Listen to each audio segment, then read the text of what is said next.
এর আগে 2022 সালে এক প্রশ্নের জবাবে টিউলিপ অনিচ্ছাকৃতভাবে সম্পত্তির দাতার পরিচয় নিয়ে জনগণকে বিভ্রান্ত করেছেন, যার ফলে মন্ত্রী হওয়ার পর টিউলিপ তার মালিকানাধীন সম্পত্তির উৎস সম্পর্কে জনসম্মুখে সংশোধনী দেন।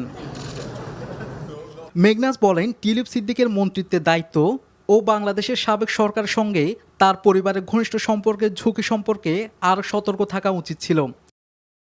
অন্যদিকে নিজের বিরুদ্ধে আনীত সব অভিযোগের নথিপত্র দিয়ে উল্লেখ করে টিউলিপ বলেন তিনি নির্দোষ প্রমাণিত হবেন। সিটি মিনিস্টার হিসেবে টিউলিপের দায়িত্ব পালনের প্রশংসা করে তদন্ত শেষে পুনরায় ফিরে আসার আশা ব্যক্ত করেন ব্রিটিশ প্রধানমন্ত্রী কেয়ার স্টারমার। এদিকে দুর্নীতির অভিযোগে টিউলিপ সিদ্দিকের পদত্যাগের পর যুক্তরাজ্যের ট্রেজারি মন্ত্রণালয়ে এসেছে পরিবর্তন। অর্থনৈতিক সচিব পদে টিউলিপের স্থলাভিষিক্ত হয়েছেন এমা রেনাল্ডস। শাহাদাত শাওন, NTV International Desk।